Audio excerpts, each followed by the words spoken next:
This is KUGAN CASSIUS for IFL TV in association with MTK Global. We're in Philadelphia. Fight night tomorrow night, live on Sky Sports. The city of brotherly love. And a fantastic fight city, isn't it? I mean, we've been here many times over the years with the likes, obviously, of the great Bernard Hopkins and Charles, the Hatchet Brewer. Remember him? He was from the Badlands here in Philly. Great character. It's always Joe Frazier, of course, well before our time, but it's always produced wonderful fighters, Philly, and it's terrific to be back. Yep, a city steeped in history, but there hasn't been a world champion that's defended his title here in 16 years. Now we have Tevin Farmer, the IBF champion, defending against Irish John O'Carroll. Intriguing fight. It is an intriguing fight. John O'Carroll is, well, a real character, isn't he? And he's revved up for this. No love lost between the pair of them, but then I think that's the way that he fires himself up for battle.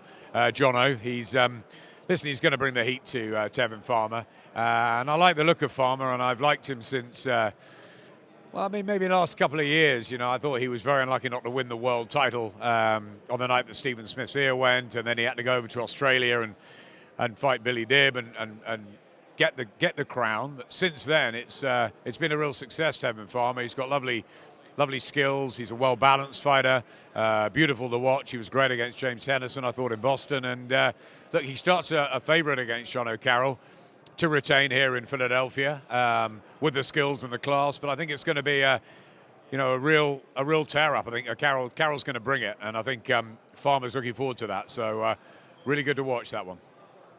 Katie Taylor aiming to collect her third world title. If she comes through this, Eddie Hearn's looking for the fight with Pierce soon, possibly on the Joshua Miller undercard, but she's got a tough fight in Volante before she can think about kind of claiming all the belts. Volante's unbeaten, obviously, so she's dangerous.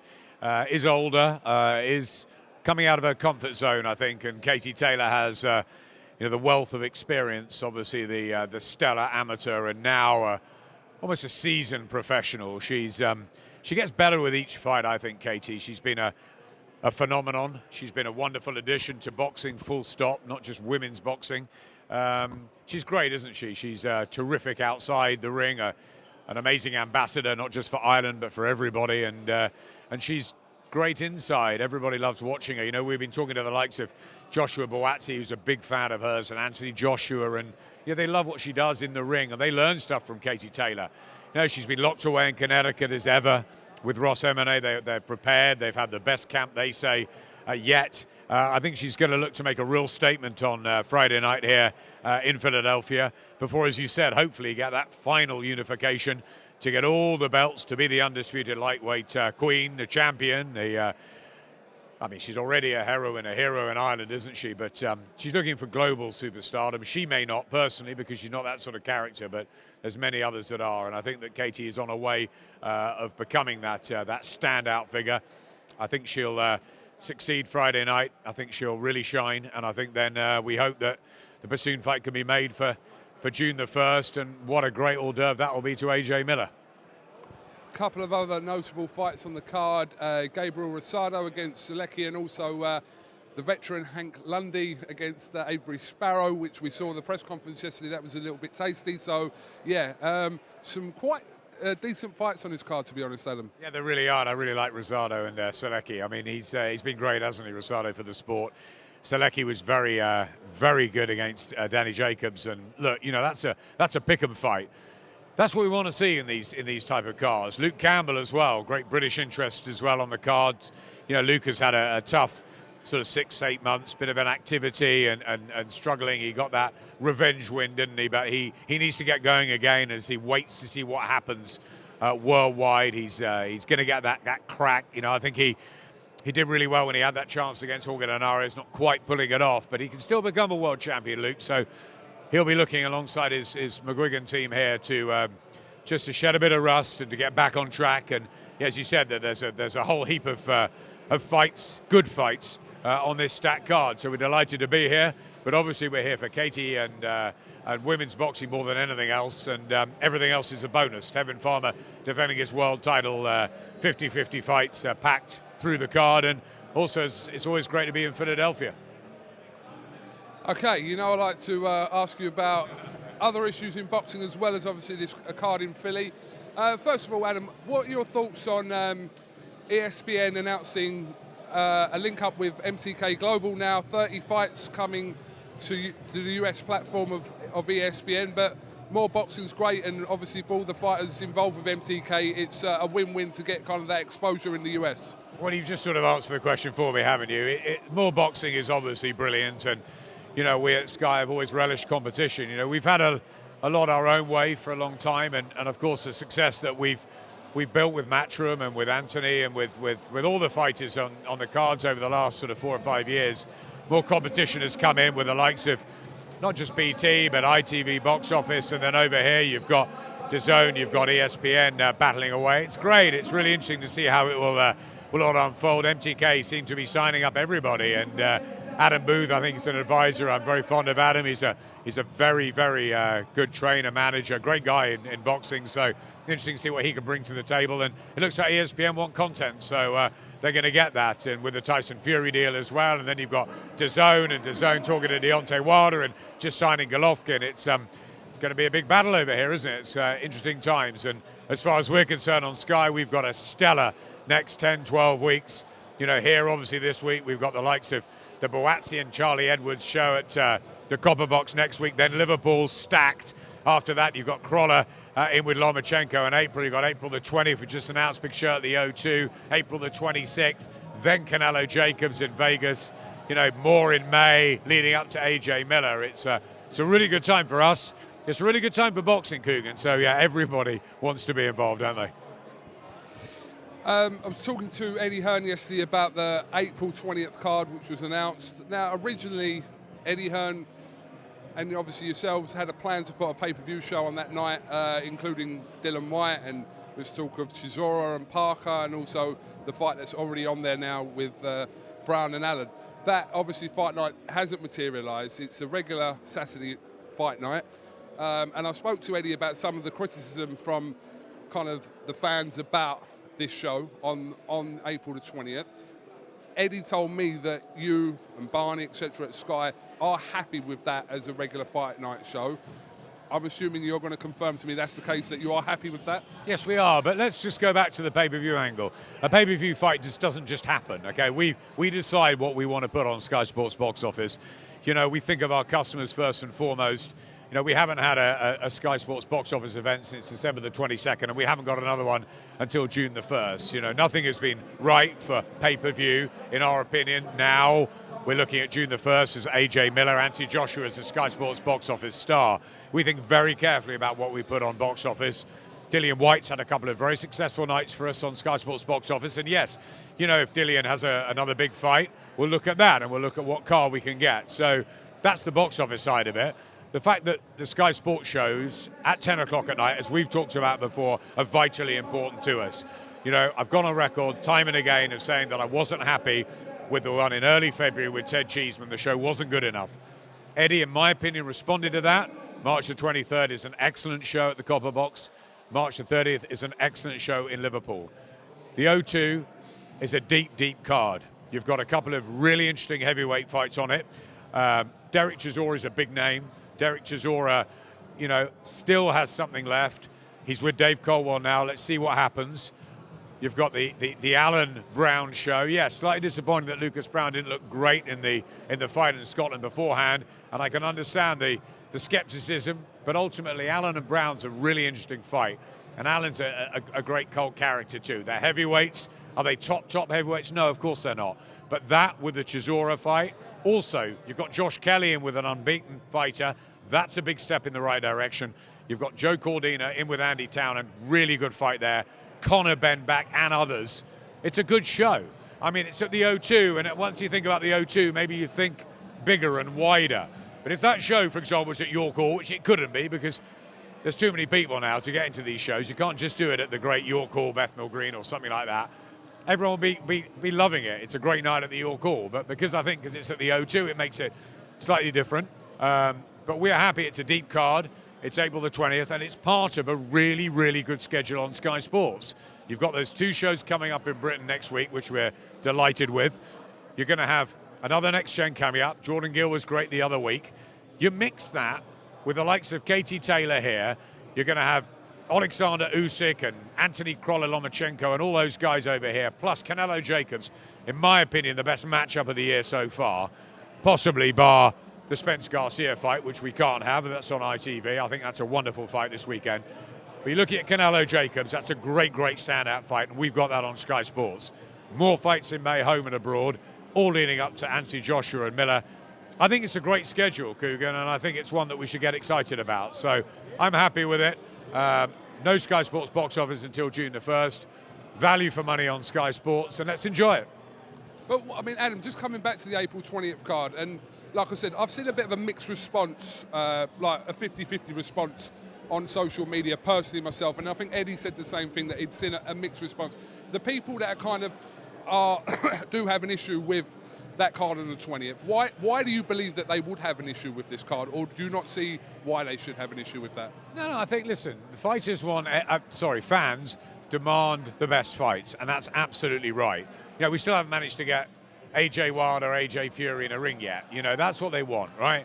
We can't make Daniel Dubois against a fighter on Matchroom at the moment, or Anthony Yard against Joshua Buatsi. You know, you and I know there's a lot of politics involved. You know, Frank's got a good stable over there, and they're doing good things. And we got a good stable with Matchroom, and we got a partnership with Dazn, which means that we can carry the fights back to the UK, and it's good. And ultimately, a lot of the fighters, as I said in the Boxing News article last week, and the whole sort of debate at the moment about British and American shows, is that a lot of the fighters are going to America because there is big money. You know, DAZN are throwing a lot of money at it. ESPN are throwing... That doesn't help you, though, does it, Adam? And Sky Sports?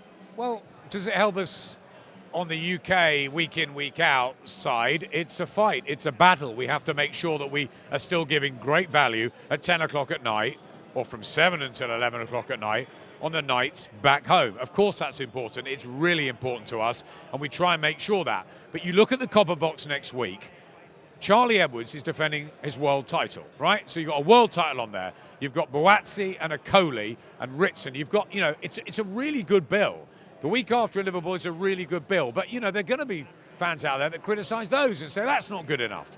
Ultimately, I think if you look at the next 10 weeks, you've got a terrific schedule on Sky Sports. And April the 20th isn't the Sky Sports box office night. We're not doing Khan against Crawford. We're not doing a box office night at the O2. We're doing a Sky Sports night. And we're going to make sure it's value for money. It'll be a great night for the fans. And not just that, but there's all the great stuff from America that comes in as well. And then when we have a Sky Sports box office night, which is the creme de la creme, with Anthony Joshua, we're going to be in camp with them, behind the ropes, gloves are off, all the build-up. Sky Sports News with us, you know. We're going to have all the fun at the fair leading up to New York and that big night as well. So, look, we're in a good position. Boxing's flying.